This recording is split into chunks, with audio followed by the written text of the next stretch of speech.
And I would just say that it's important to be transparent.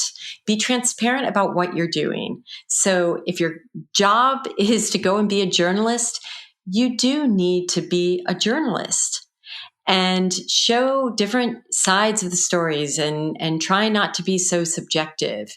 But I feel like when you have the hat of being an artist or an activist, do that job too. I think it's really important just to be as transparent as possible in your role.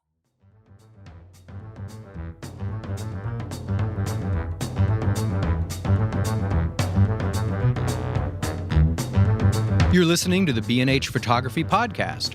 For over 40 years, B&H has been the professional source for photography, video, audio, and more. For your favorite gear, news, and reviews, visit us at bnh.com or download the B&H app to your iPhone or Android device. Now here's your host, Alan Weitz. Greetings and welcome to the B&H Photography Podcast. Today, John Harris and I welcome Ami Vitale to the show. Ami may be one of the world's best-known photographers, and as embarrassing a descriptor as that might be, if it brings attention to the conservation initiative she's going to share with us today, perhaps we can give it a green light and just let it slide this once. Ami is a National Geographic contract photographer, a 5-time World Press Photo Award winner, a Nikon ambassador, a founding member of Ripple Effects Imaging, and if that isn't enough, one of her photos was voted the most important photo of the decade by National Geographic readers. Quoting her website, Ami has lived in mud huts and war zones, contracted malaria, and donned a panda suit, keeping true to her belief in the importance of living the story. Welcome to the show, Ami. Hi, Alan and John. Thank you so much. That was such a wonderful introduction. Now, before we get started, I have one question. I'm just curious about something. The house you woke up in this morning, where is it? What's it made of? What are you wearing, an animal suit? And generally speaking, how are you feeling these days? Okay, I know. For most people, that's a really strange question. But I'm actually in Montana. It's snowy outside. I am not in a mud structure right now, and I am headed to go to Kenya pretty soon, and I'll be maybe working out of a tent very soon, which I love. Before we jump into a story about your conservation efforts and your upcoming trip, you organized a really wonderful image sale to benefit Conservation International. Can you tell us a little about the Prints for Nature sale? Yes, the Prints for Nature is a initiative with 89 of some of the best photographers in the world. Many of them are my colleagues at National Geographic, really well-known people. Some, I also made an effort to find people that are not traditionally represented very well. And we are offering prints that collectors, just an amazing opportunity for collectors to start getting amazing images that, frankly, some of them go for thousands in galleries, and they're $250. All the profits are going to go to Conservation International. And I can talk a little bit about the reason for doing this. Basically, the pandemic has really had a bad impact on wildlife, on poaching in Asia and Africa. And in the beginning of the pandemic, we were hearing all these wonderful, heartwarming stories about wildlife getting this much needed break from humans, and that they were thriving in this era of lockdowns. But unfortunately, that is not really true. Tourism is what has funded major conservation projects around the world, and it protects habitats, restores habitats, and creates awareness. And when it crashed, so did so much of the much needed protection for animals and these ecosystems. So contrary to popular belief, these empty parks are not really a good thing for wildlife, because not only do tourists fund conservation, they also help to keep poachers away. And so I was hearing from my friends and colleagues around the world about how bad it is, and realized that I have the privilege of knowing all these amazing people, and I called them up and asked them if they would donate a print, and they did. And so that's what Prints for Nature is. I recognized a lot of the images on the site, and we're proud to say that some of the photographs were taken by guests of the podcast. But no, there's some really great work on there. And if you're interested in obtaining some truly powerful photographs that you'd want to have on your wall while supporting a really, really good cause, I think it's a really, really terrific idea and a terrific way of doing it. By the way, all of the information for this will be on the show notes for this particular episode. So if you're jotting around looking for things, it'll all be on our site when this podcast goes live. So fear not. And Amy, why Conservation International? I imagine you've worked with a lot of organizations and there's a lot of great groups out there. There are a lot of great groups out there, and I chose them because I have been working with them and seen the work on the ground. They started, for example, Riteti Elephant Sanctuary. They helped get that off the ground, which is the first indigenous owned and run elephant sanctuary in all of Africa.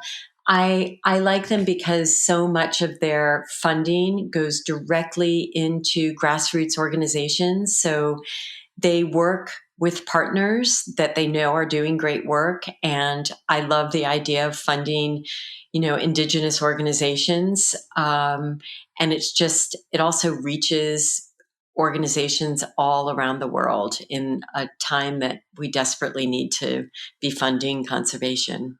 And are some of the efforts, are they anti-poaching efforts? What are the organizations where the money ultimately gets into the hands of the people that are on the ground? What are they doing with it? Yeah, for example, Riteti was a great one. That was, an organization that started, it was Samburu community that started a sanctuary for orphaned elephants. And it's wholly owned and run by the community itself.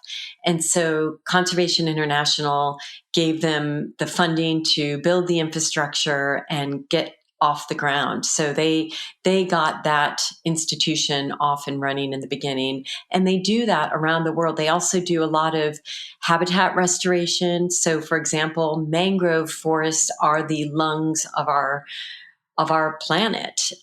They're such, we talk about forests, but mangroves are, some of the most important forests, and they do mangrove habitat restoration and protection. And I could go on and on. I would say check out their website, dive into some of the work that they're doing. And the other thing I love is that it's really every country director and the people on the ground are indigenous organizations, people from those countries.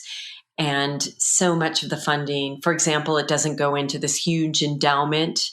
The money goes right back into those core initiatives. So you'll see the money going right into the field right now. Great. That's great. Are the governments themselves taking more responsibility and more of an active role and making sure that they're holding up their end of the deal and protecting these endangered species? Oh, that is such a good question and very complex, because I wouldn't say every government is the same. And frankly, I just want to point out that our government here in the United States reversed the ban on elephant tusk trade. And so, it's not a black and white thing. I would say I'm also not the expert on, I feel like to get the most up-to-date information, we should talk to an expert, because I know that it's wildly, different in every single country, and that it's always changing. And I'm very curious, actually, how the pandemic has impacted the trade. I've heard stories, very different stories in each country. So, for example, in Zimbabwe and South Africa, because tourism came to this screeching halt, it actually meant that there weren't tourists inside the national parks, which meant that the poachers, and frankly, even just for bushmeat, people going in to get antelope and different creatures to feed their families, that went, it just went the cases were increasing quite a bit. If I could just say a question, you bring up an interesting thing that it's not all poachers looking for, animal parts for foreign nations and other cultures. A lot of it has to do with feeding families. So, for example, let's take Tanzania. On the outside, the edges of some of their national parks, people put up snares to get, smaller animals as bushmeat to feed families. And guess what? It's the elephants. Their trunks get caught in those snares. I've seen the snares around giraffes' necks. So even though the snares may be intended for smaller animals, they, everybody is at risk, every single creature. So, it's hard to make a general statement here because I believe that every country and the way people poach is different everywhere. But I would say that, frankly, tourism was a major driver of employment to the communities around these parks, and it gave them a reason to want to protect wildlife. And when that disappears overnight and people have no income and have to feed their families, realities change. Yeah. No, I get that. I want to mention real quickly that we had Steve Winter on the show a few months ago talking about his story on tigers here in the States and, of course, some of the issues that you guys are talking about now. But I wanted to, if you don't mind, take a step back, Amy, and ask you, when was your first assignment that brought you in close contact with animals and maybe start to bring about a change in your direction in your career? Oh, well, it definitely was a few things that happened at the same time. I was covering a lot of human interest stories, war, conflict, poverty, human rights issues. And then around the same time, a lot of things happened. One was that I got a job to work for the Nature Conservancy, and I started working around the world, seeing the work that they were doing. At the same time, I heard about this plan to move 4 of the world's last northern white rhinos from a zoo in the Czech Republic back to Africa. And at the time, it sounded like this crazy, almost like a Disney film, moving wildlife, returning them back to Africa. But the truth was, it was this tragic last-ditch effort to save the entire species. Because at the time, this was 11 years ago, there were only 8 of these rhinos alive on the planet. They were all in zoos. 6 of them were in the Czech Zoo, 2 in San Diego. And the moment I set eyes on these ancient, just majestic creatures, they're gentle giants. You look at them and you can immediately understand that these are prehistoric animals you're looking at, that they have been on the planet for millions and millions of years. And yet they couldn't survive us, mankind. And so 11 years ago, I got jolted into this wake-up call that this is what extinction looks like, that I would be witnessing this in my lifetime with not just the rhinos, but a whole host of species. And, today we know that we're in the 6th great extinction, which is very different from all the other extinctions before this one, which is that it's purely human driven. So that was my wake up call. And then I began exploring, trying to understand what the issue was. Why is this happening? And how is it impacting a lot of other species? That brought me to China, where I began a story about pandas. And, I think I unpacked a lot of communication and miscommunication surrounding China. I think that I just think that humanity we are all, I think the thing that will doom us is our arrogance. And we need to have a lot more humility and understanding that we are on this shared little life raft, our planet, as, Carl Sagan called it, our pale blue dot. I just really believe it's kind of understanding that what we need to do right now is care for all the plants and critters that inhabit this earth, and that, you watch Carl Sagan's Pale Blue Dot and you realize that all of humanity and the critters we share this planet with are our fellow travelers, and they are our only friends in a very cold, dark universe. And our future happiness depends on all of them. If I could add a little note on that, I think it's important for people to understand that today, right now, we're talking about animals in Africa, other continents far away. It doesn't affect my day. I don't see any of these things all day long. It's not part of my reality. But the truth of the matter is, what's affecting these animals and the challenges that these large beasts are having all over the world, we're seeing on different scales. From what I understanding is, in the past 20 years, biomass, which is all of the living organisms, including the tiny little bugs that we see flying around that the birds are eating, is down something like 70 or 80% in a matter of decades. And if you used to go for drives out in the country 20, 30 years ago, you'd know what the windshield looked like when you came back. You can go for that same ride today and your windshield is pretty clean because you're not hitting bugs, because the bugs are not there. And that's the food for a lot of other little animals and birds. So are we seeing it here? Yeah, but it's easier to miss a salamander or a frog vanishing than a white rhino. Exactly. I mean, that's well said. And I document all these very charismatic species, but the truth is they all matter. And I guess It's the big system. question is, we're in an ecosystem. And I think the wake-up call for all of us is that, I felt like when Sudan, the last male northern white rhino, died, it rippled around the planet. And it was this wake-up call that when these huge, charismatic, majestic creatures are dying, and we're not even, we don't even pay attention to all of the microscopic,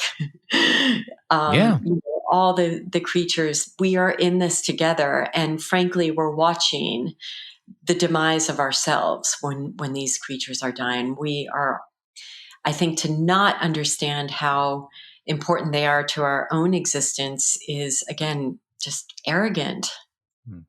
I kind of wanted to mention something similar or follow up on that because, even if your stories and your images have come to depict animals, really, it seems like the story is about humans, right? I mean, the stories are how humans are treating the animals, whether it's for good or bad. Oh, well, I don't ever consider my work as nature photography. I really make an effort to show the human story within the larger story of the natural world, because we are a part of it and you can't separate the two. I mean, I think that honestly, the way we were telling stories for so long was presenting the planet like this, like the Sistine Chapel and these, you'd go out into the remote corners of the world and there was no humanity there. And that's just not true. Human beings are everywhere. And I think by incorporating humanity into the story, we can also show it is possible to coexist. And we have been coexisting with nature since we began. And we're a part of it. I think we need to reframe the narrative now and talk about the stories where, there are cultures and peoples who deeply respect and have reverence for nature in the way that we, I think in a lot of cultures we've lost that connection.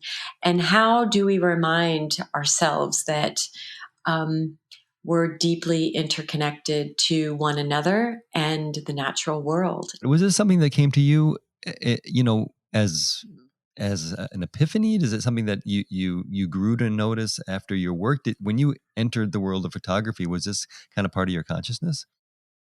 No, I don't think it was. I mean, I think that I've always, I actually, to be honest, was really interested in the human story. And my epiphany was that, oh, wait, the human story is the story about our natural world.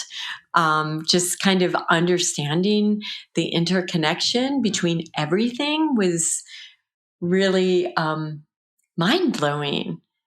Every kind of story makes you dig down, you go down this path and you realize, oh, it's absolutely connected to this other story over here. And I think you can't untangle our connections to all of life. You just can't. Okay, we are going to take a short break and we come back more with Ami Vitale. Stay tuned.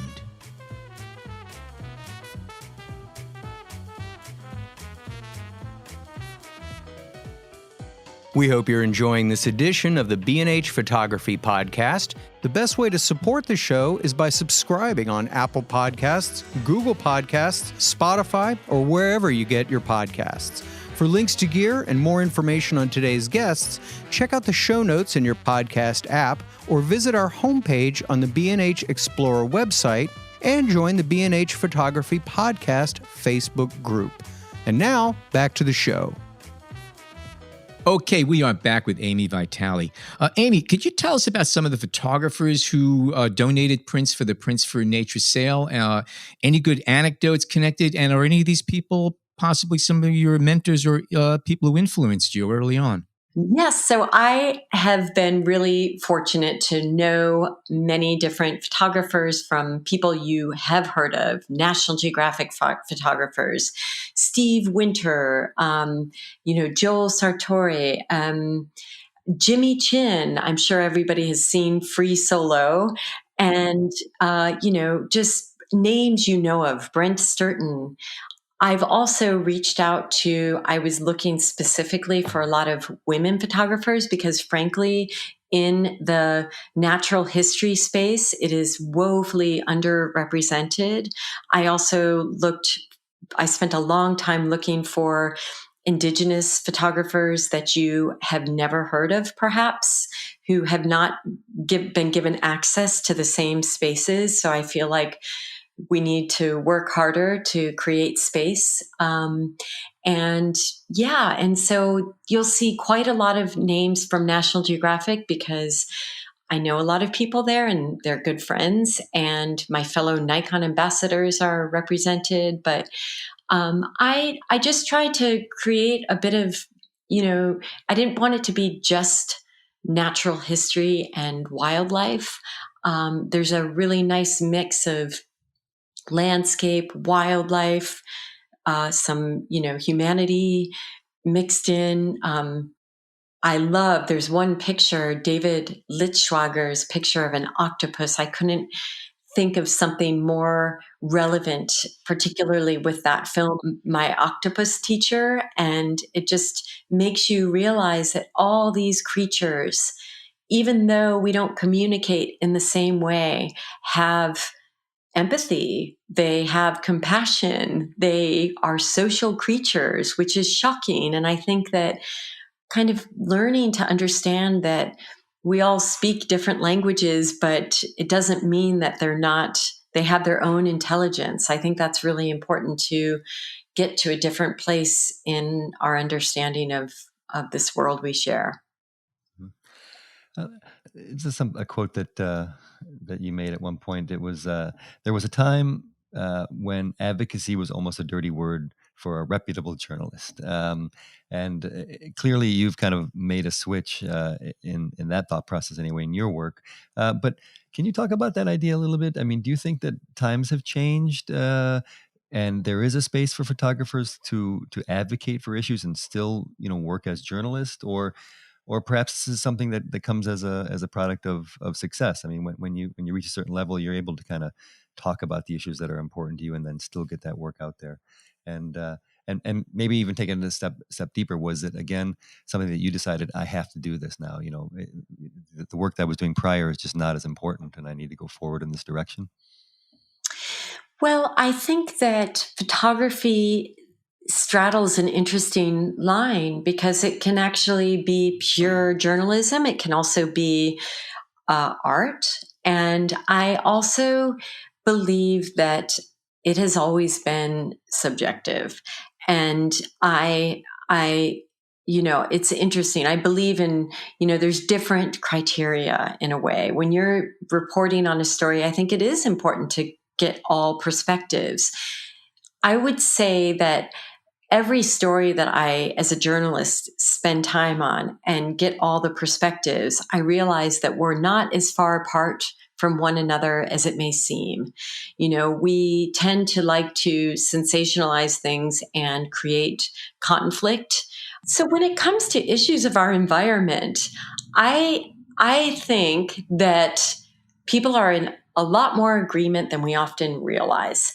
Somehow this issue has been turned into a political issue, and it's not. It's something that impacts every single human being on this planet and all the life we share this planet with, right? I don't think it needs to be as political that it has become. And I also believe that all of our voices do matter, that you don't have to be on the platform like I have. I have this wonderful platform of National Geographic and Nikon Ambassador, and I get to use my voice in different spaces. But I actually think the voices that matter, every single voice matters, because frankly, the messenger matters as much as the message itself. The people in your life are going to listen to you more than they would me, right? I think that there's room enough for all of us. And if you wanted to just pursue art and inspire people through your art and be a voice for the planet, without specifically, just inspiring them by the sheer beauty of this planet, that's great. If you want to go out and be an activist and advocate and use your voice to talk about what you're seeing, that is also important. And I think journalists play a very critical role as well, where they need to bring back the stories of what is happening to the planet that is undeniable. And I just think that there's so many different roles that we don't need to really label ourselves. Choose a path, find your voice. But I think at this point, we don't have much more time if you're paying attention to science right now. We don't have more time to waste and wait for our governments to go and do something. Individuals matter. And there's this beautiful quote, which I repeat all the time, by Margaret Mead. And she just talks about the power of a group of individuals to create real change. I'm familiar with that quote for sure. I at one point worked for the Margaret Mead Film Festival that's based out of the Natural History Museum. Oh, And I believe it's actually, I can pull it. It's right here. It's never doubt that a small group of thoughtful, committed individuals can change the world. In fact, it's the only thing that ever has. yes. And that is so important to remember, because here's the thing: when it comes to nature and the environment, I think many of us just feel like that problem is too big. It's too overwhelming. I don't know what I can do. And so we leave it up to our governments. We leave it up to big institutions to create the change we want to see. And the truth is, we can no longer wait for governments. Governments take a cue from all of us. And I think we need to all decide that this is an important, something, if human beings are smart, I actually think we can figure this out. I kind of wanted to, again, maybe bring that question back to the photography realm and ask you, when you're out shooting, I mean, do you take one picture over the other because now you're more concerned with an advocacy role as opposed to documenting the story? Or do you feel comfortable being able to kind of do both? Oh, no, I don't even think it's that way. I'm a storyteller at the end of the day. And I also think that I grew up, traditional journalist, and I realized that we were always encouraged to show the drama of any story, but we never really brought solutions. So it's like, this is happening, dun dun dun, and then you're sort of left with this harsh reality of what's happening in any, on any story, without really talking about long-term is there hope for any of these stories? And I feel like in my storytelling, I'm just honestly looking at what communities around the world are doing in response to all of the things that they're seeing happening when it comes to the environment. And frankly, I see a lot of hope. I think that we have to act right now, but I think that if we do, it's not this ship that is already sunk. I mean, we have a lot of opportunity. The future is in our hands. Nature is incredibly resilient, but we just have to give it a chance. It's not like I'm picking one picture over another to drive home a point. I'm actually looking for these very human stories where we're finding, they could become the blueprint for other places. One example, I've been working in this landscape in northern Kenya for over a decade now. And if you visited 20, 30 years ago, people say that the landscapes were just absolutely devastated. Animals had been poached to local extinction. You would not have been able to see an elephant or a rhino or many other species, because when you take those big keystone species out of an ecosystem, everything starts to crumble. And that's what happened in many of these landscapes that I'm working in now. And I have to tell you that there's hope. Believe it or not, we don't always hear those hopeful stories. I think we need to hear those stories. If you go there today, the community got fed up with the direction. They were suffering too. And they decided that wildlife mattered to them. And they basically created this place that was safe for all these animals to be. The elephants came back. When the elephants came back, they basically started ripping up the trees, which created more grass for other species to come back. So then you saw, different antelopes and all the way down to the smaller creatures. And then that created a healthy ecosystem for people to thrive in. And you go there, and I have to say, I was there just a couple months ago, and lions have come back after being gone for over 30 years. And the difference is now the community understands that all of these animals are important to them, that they all play a role. And it's beautiful to see these healthy ecosystems after this story that was so depressing and devastating.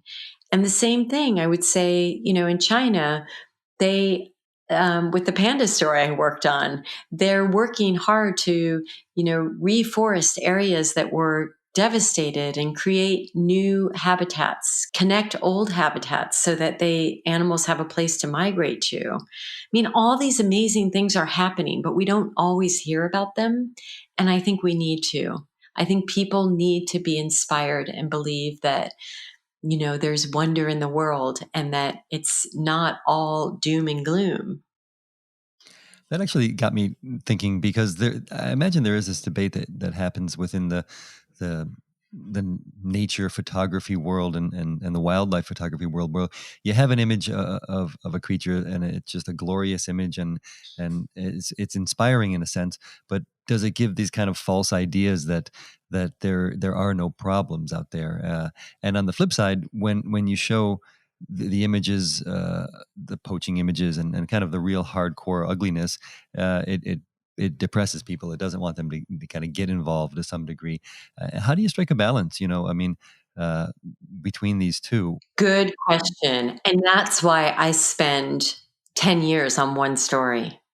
I think you cannot parachute into places and try to understand what's happening.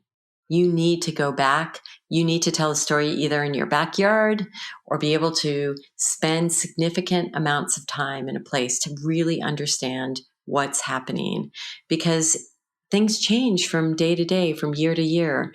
You need, I think, that perspective, the historical perspective. And you brought up a really interesting point. This is so funny. In my Prints for Nature sale, there's pictures of polar bears. Guess what? Nobody's buying the pictures of polar bears. Why? It depresses people. Ooh, wow. That's interesting. Yeah. Interesting. Yeah, yeah, yeah. And in order to spend the time that you want to spend on these stories, it takes money, it takes funding, and I noticed that you're somebody who's still, like I said, at this stage in your career, applying for grants. Is this and looking for funding? Is this something that you spend a lot of time doing? And can you talk about the value of applying for grants and getting your work out there and submitting your photos for contests and these ideas? Absolutely. I mean, journalism is a different place than it was when I began. And it wasn't in the healthiest state when I began either.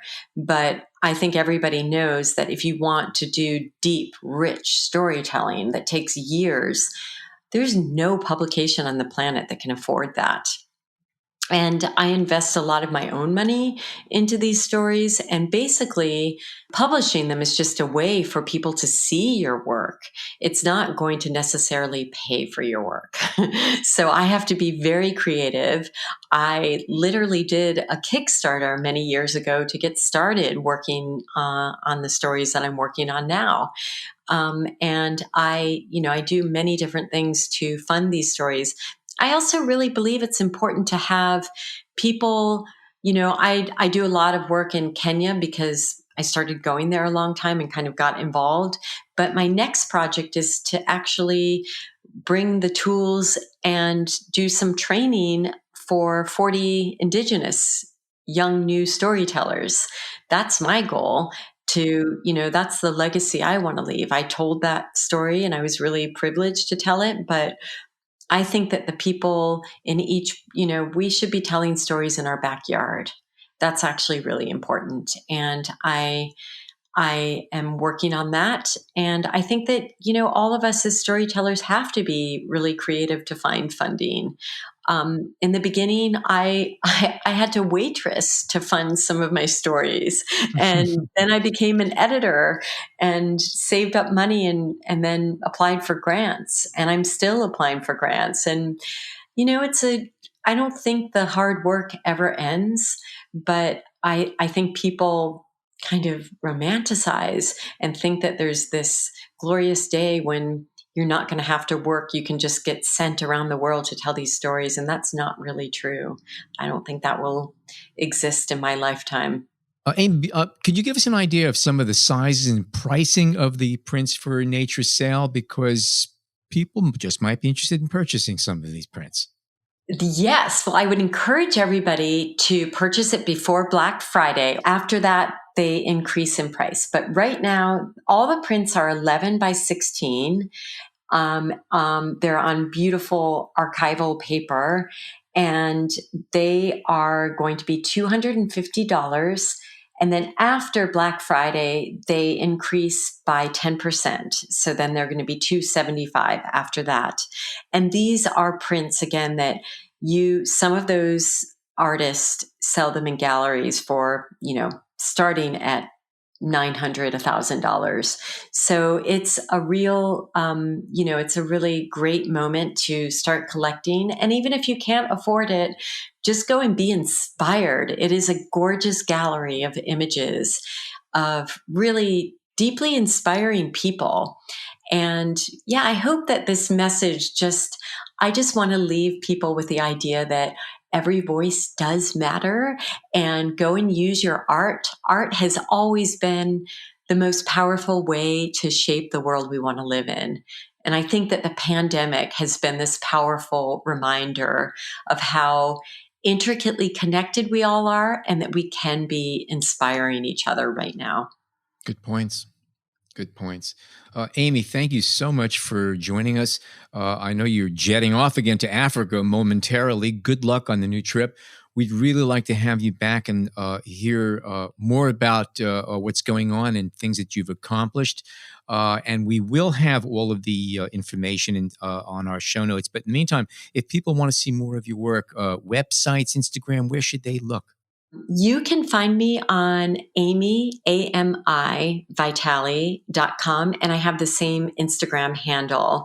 Also, check out the printsfornature.com site because that's pretty inspiring. And then I'm about to have a full online course where some filmmakers came to Kenya and I taught in the field. And that is going to be at mastersofphotography.com. And that's coming out soon.